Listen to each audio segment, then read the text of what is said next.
नमस्कार. संगम स्पर्धा परीक्षा केंद्रामध्ये आपले पुन्हा एकदा खूप खूप स्वागत आहे. आपण बघणार आहोत आता फॉर्मचे डेट्स तर संपल्या आहेत. आता आपण काय करणार? आता अभ्यासाकडे वळणार. अभ्यासाकडे वळण्या अगोदर काही स्टेप्स असतात की कुठल्याही परीक्षेचा अभ्यास सुरू कसा करायचा. मे बी आता तुमच्यामध्ये दोन वेगवेगळ्या प्रकारचे लोक आहेत. दोन नाही म्हणता येणार, 2-3 प्रकारचे स्टुडंट्स आहात तुम्ही. सो तिन्ही प्रकारचे आपण स्ट्रॅटेजी बघू की अभ्यास कसा करायला पाहिजे, सुरुवात कशी करायला पाहिजे. मार्केटमध्ये बराच ट्रेंड सुरू आहे की फॉर्म किती आले सर, परीक्षा ऑनलाईन ऑफलाईन वगैरे. त्यामध्ये बिलकुल पडू नका. ते फक्त ते जे एक कधी नव्हत काही व्हिडिओज वगैरे काढतात त्यांच्यासाठी तो तो पार्ट आपण सोडून देऊया. तर फॉर्म समजा ऑलमोस्ट 2 लाख फॉर्म आलेत पीयूनचे, 1.5 लाख फॉर्म आलेत क्लर्कचे, तुम्हाला त्याच्याशी काही फरक पडत नाही.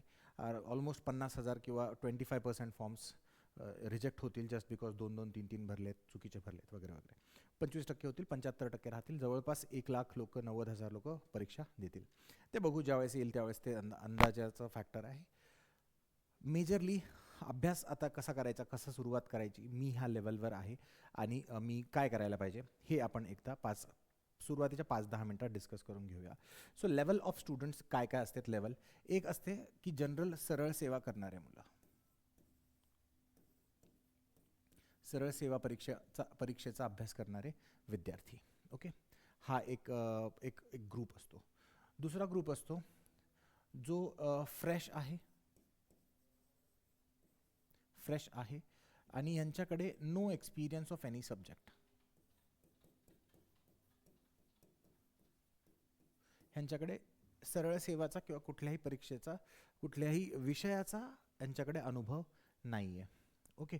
तिसरा एक ग्रुप असतो तो आपण म्हणू शकतो तो असतो मीडियम ग्रुप. मीडियम ग्रुप म्हणू शकतो, एक साधारण ग्रुप म्हणू शकतो आपण, साधारण ग्रुप.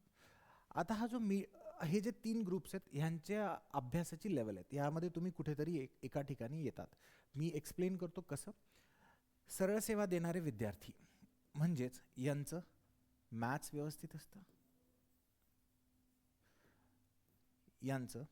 आणि जे बँकिंग वगैरे करणारे विद्यार्थी त्यांच्याबद्दलही मी सांगतोय, थोडं लक्ष द्या फक्त, ठीक आहे. मॅथ्स ओके असतं सरळ सेवावाल्यांचं, रिझनिंग ठीक असतं, मग त्यानंतर मराठी ठीक असतं, त्यानंतर इंग्लिश.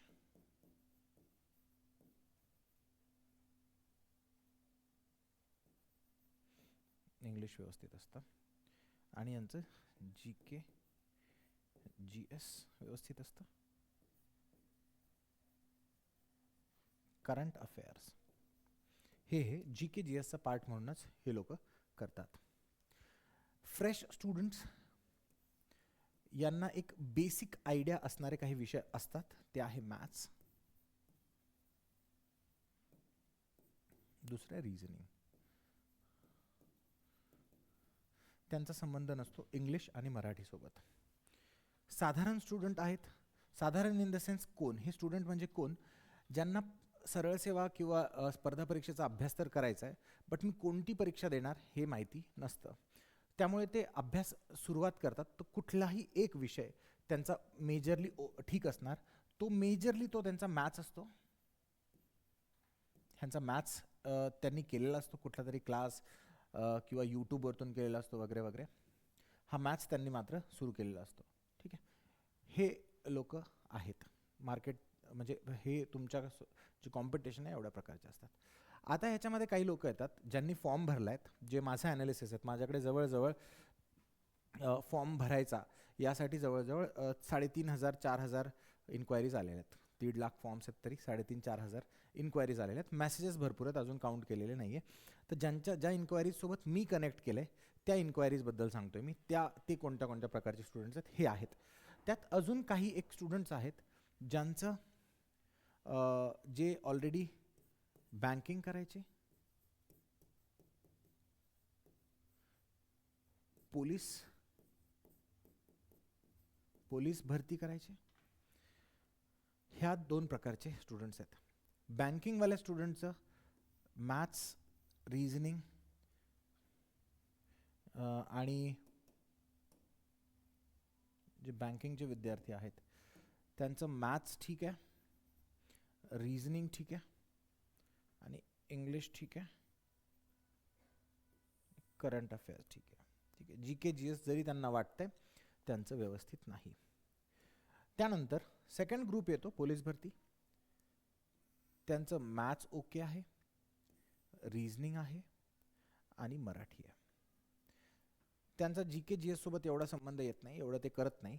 त्यांचं एकच काम असतं, सकाळी उठायचं आणि ग्राउंडवरती जाऊन वेड्यासारखं पळायचं, जे जस्ट 50 मार्क्ससाठी, ठीक आहे. जे 100 मार्क्स आहेत त्याला स्पष्टपणे इग्नोर करतात ते. आणि अशा परीक्षा आलात की काय म्हणतात की आमच्या सिलेबसमध्ये होतं, हे नाही म्हणत की आम्ही अभ्यास केलेला नाही. सो ते जनरली त्यांना, ह्या विद्यार्थ्यांना थोडी जास्त मेहनत घ्यायची गरज आहे, राईट.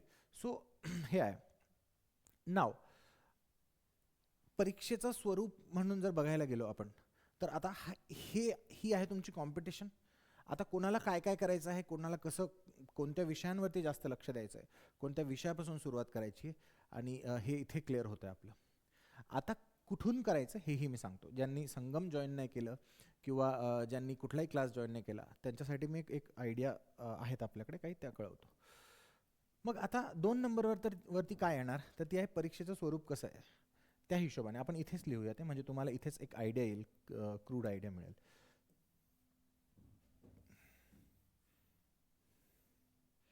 जे मॅथ्स आहे ते असणार आहेत 20 मार्कांना 20 प्रश्न. मागच्या वर्षी आले होते, कोणीतरी एक आहे ज्यांनी एक व्हिडिओ टाकला, त्यामध्ये मॅथ्सचे काय आले 25 आले वगैरे वगैरे असं काहीतरी सांगितलं. असो, मी तुम्हाला सांगितलं नाही अगोदर, हे लोक नव्हतेच कधी बॉम्बे हायकोर्टमध्ये. आपल्याकडे तर टॉपर्स आहेत बॉम्बे हायकोर्टचे. मॅथ्समध्ये 20, रिझनिंग मध्ये 20 क्वेश्चन्स, मराठी, सॉरी इथे इंग्लिश टाकूया,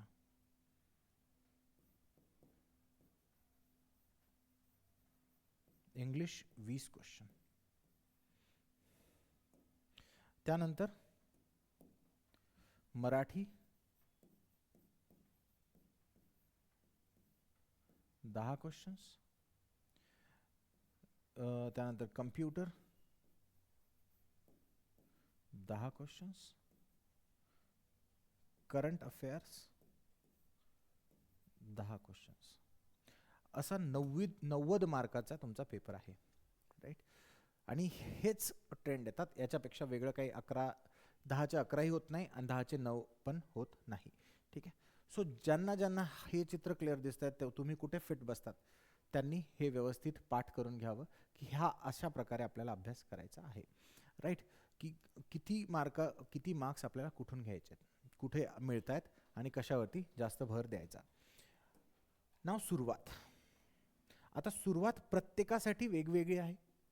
everyone needs different kind of strategy.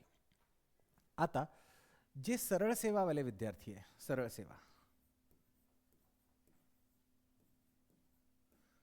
सेवेचे विद्यार्थी आहेत, त्यांनी कसा अभ्यास अभ्यासाची सुरुवात कशी करावी ते बघा. यांनी सगळ्यात पहिले इंग्लिश,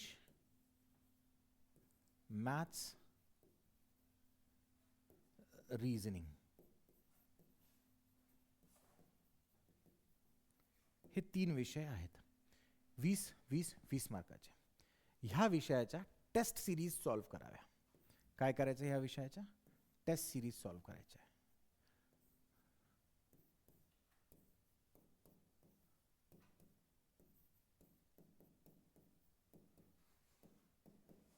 ज्या वेळेस मी टेस्ट सिरीज बोलतो, त्याचा अर्थ असा होतो की मल्टिपल टेस्ट, एक टेस्टची लाईननेच तुम्हाला टेस्टच्या सिरीजनी टेस्ट सोडवायच्या आहे. तर ही टेस्ट सिरीज कशी सोडवायची, मी एक तुम्हाला फ्री ऑफ कॉस्ट, मोफत तुम्हाला फक्त टेस्ट करण्यासाठी स्वतःला काही टेस्ट्स टाकतोय. इंग्लिशच्या काही टेस्ट देतोय, मॅथ्सच्या काही टेस्ट देतोय आणि रिझनिंगच्या काही टेस्ट देतोय. ह्या टॉपिक वाईज टेस्ट आहे, ह्यांना मी मिक्स करून देतोय तुम्हाला, ठीक आहे. इंग्लिशचे वेगवेगळे टॉपिक्स आहेत, त्यांना मिक्स करून क्वेश्चन. मॅथ्सचे वेगवेगळे टॉपिक आहेत, त्यांना मिक्स करून क्वेश्चन. रिझनिंगचे वेगवेगळे टॉपिक्स आहेत, त्यांना मिक्स करून क्वेश्चन. ॲव्हरेज मी तुम्हाला 100 क्वेश्चन्स देतोय.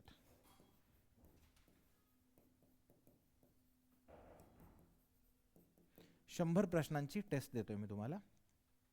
ह्या 100 प्रश्नांच्या टेस्टमध्ये फ्री आहे बरं का, हे फ्री आहे. ह्या टेस्ट फ्री राहणार आहे. तर ह्या 100 प्रश्न देतो. तुम्हाला काय करायचं आहे, मला 100 पैकी जर तुम्हाला 100 पैकी 70% पेक्षा कमी मार्क्स पडले, लेस दॅन 70 क्वेश्चन, इंग्लिशमध्ये 70% कमी पडले, मॅथ्समध्ये 70% कमी पडले, रिझनिंगमध्ये 70% कमी पडले. सो लेस दॅन इथे लिहितो, इथे मराठीतच लिहितो, 70%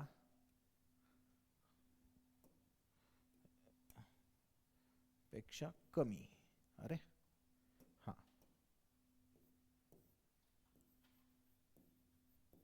70% पेक्षा कमी मार्क्स पडले तर ह्या विद्यार्थ्याला काय गरज आहे, रिव्हिजन.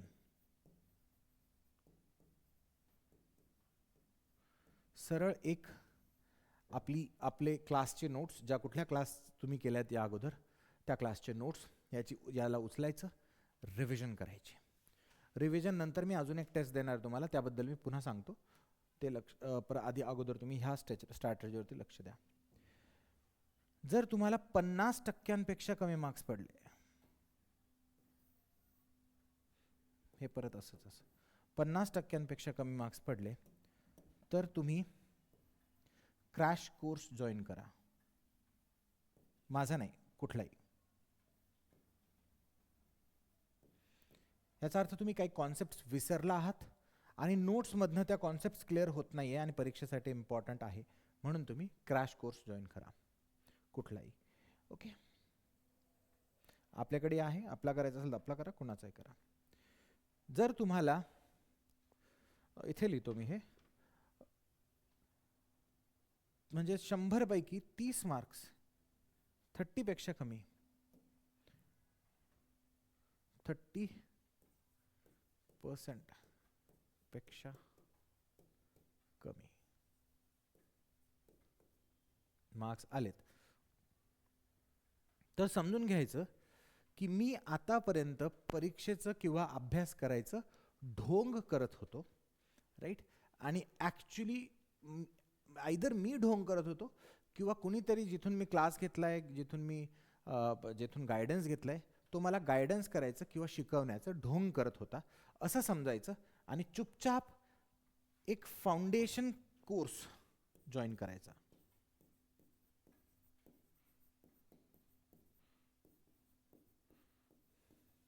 चुपचाप एक फाउंडेशन कोर्स जॉईन करायचा. माझा करा, कुठलाही करा, मार्केटमध्ये जो रेप्युटेड आहे त्यांचा करा, राईट.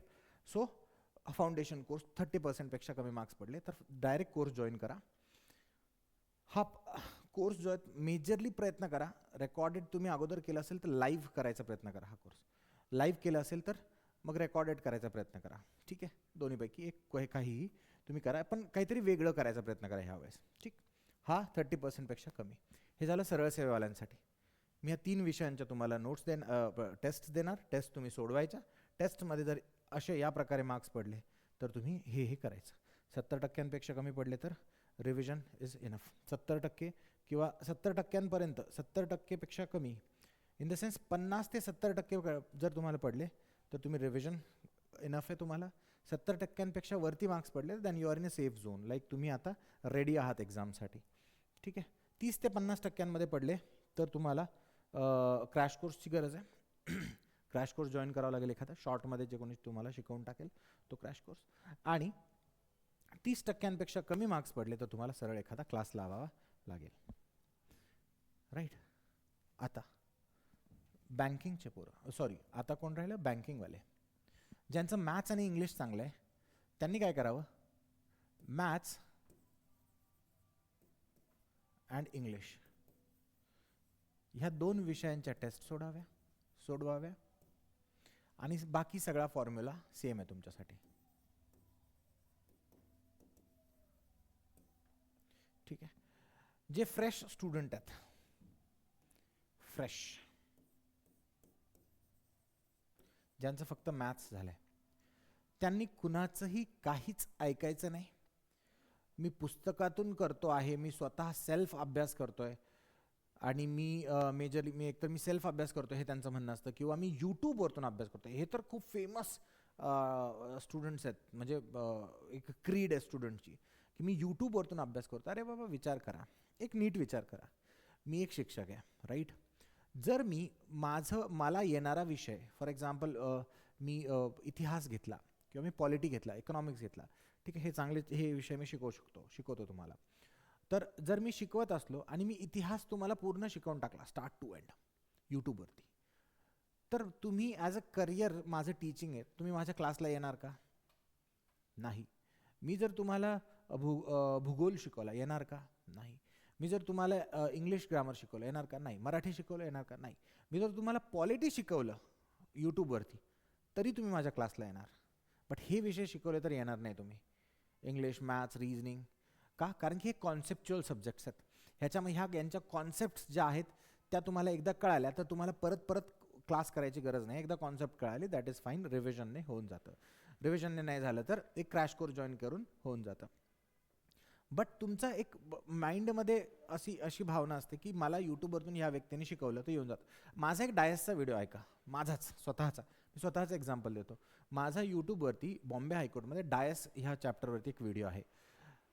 मी त्या व्हिडिओमध्ये स्पष्टपणे सांगितलं आहे की जगात कुठलाही डायसवरती प्रश्न येऊ द्या, रिझनिंग बरं का, डायसच्या टॉपिकवरती जगात कुठलाही प्रश्न येऊ द्या, ह्या लेक्चरमधून तो सॉल्व्ह होईल. आता मुलांनी मात्र विश्वास ठेवला असेल त्याच्यावरती, पण मी स्वतः तुम्हाला सांगतो की माझं म्हणण्याचा अर्थ असा होता की डायस टॉपिक जे मी शिकवतो आहे त्यावरती जगात कुठलाही प्रश्न येऊ द्या, तो तुम्ही सोडवू शकता. आता लेक्चर 1 मी त्याच्यावर टाकलं होतं डायसचं.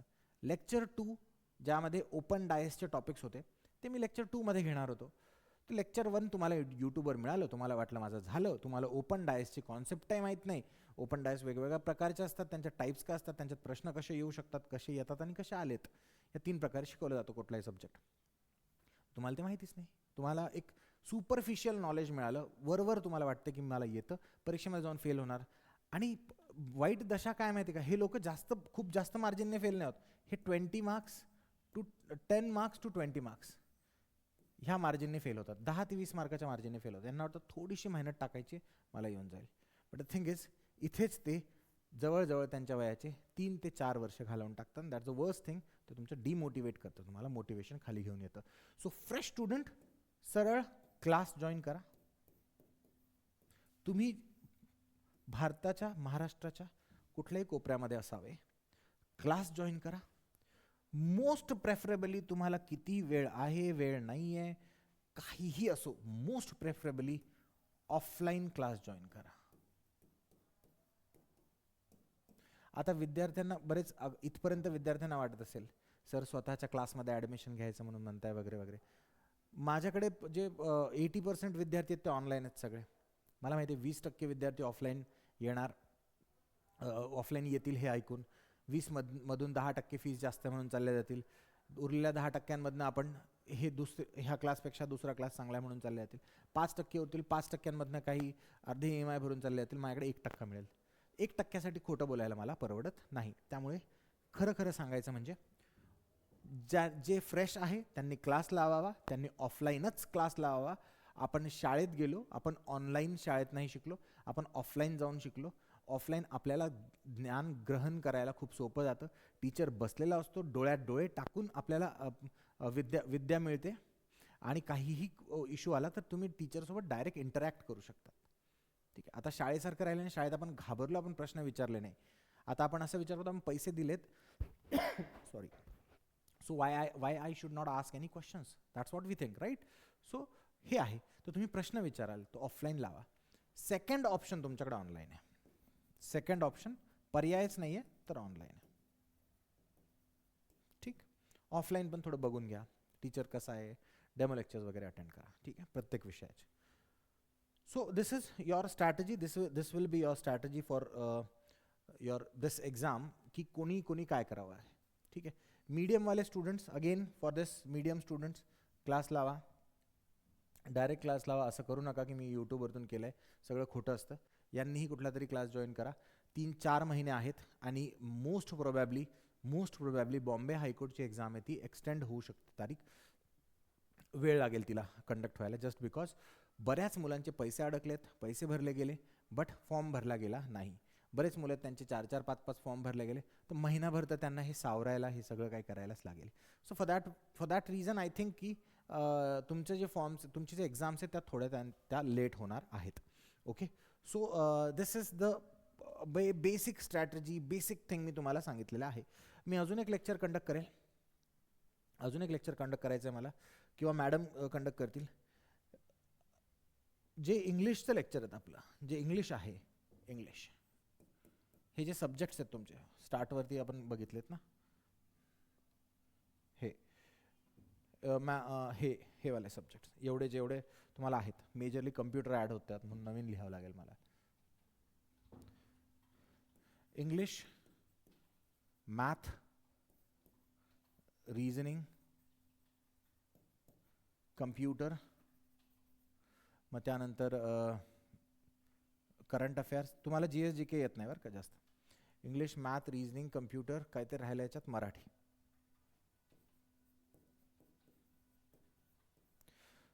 इंग्लिशवरती मॅडम लेक्चर घेतील, की इंग्लिशचा अभ्यास कसा करावा, कोणता विषयाचा अभ्यास कसा करावा. बॉम्बे हायकोर्ट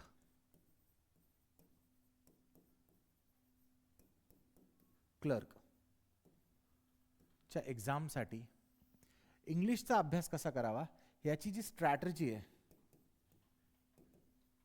याचे स्ट्रॅटजी सेशन्स मॅडम घेतील.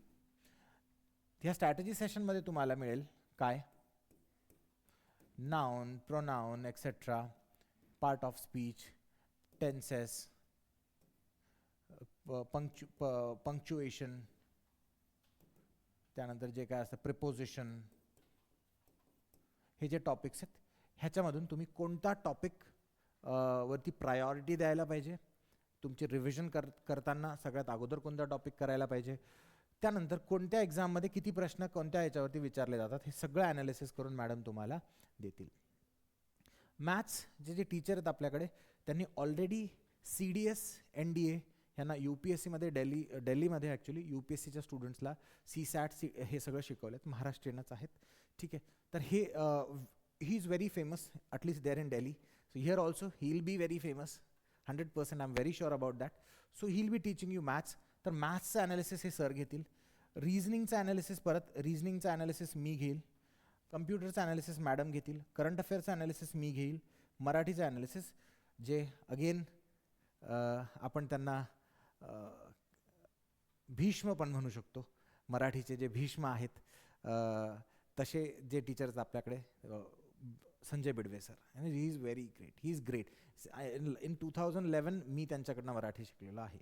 ठीक आहे, सो ते तुम्हाला शिकवते, ते तुम्हाला याचं ॲनालिसिस घेतील आणि ह्या प्रकारे आपण ह्या सगळ्या गोष्टी टेंडर करूया आणि ह्या सगळ्या आपण केटर करून घेऊ आणि प्रत्येक गोष्टीचं स्ट्रॅटर्जी आपल्याला कळेल. पुस्तकं कोणती वापरायची आहेत, कोणत्या पेजवरचं काय वाचायचं, काय नाही वाचायचं वगैरे वगैरे, हेही आम्ही तुम्हाला सांगण्याचा प्रयत्न करू. मेजरली प्रयत्न करूया की जे गरीब स्टुडंट आहेत, गरीब तबक्याचे स्टुडंट्स आहेत त्यांना सेल्फ स्टडीमध्ये थोडीफार हेल्प होईल. ज्यांनी 1-2दा क्लासेस केलेत त्यांना सेल्फ स्टडीमध्ये हेल्प होईल, हे आपला एक मेजर गोल राहणार आहे. ठीक आहे, चला तर भेटूया मग नेक्स्ट लेक्चरला. आय होप तुम्ही व्यवस्थित तयारी करतायत, तयारी तुमची झालेली असावी आणि नसेल झाली तर आपल्यासोबत नक्कीच होईल. Thank you so much.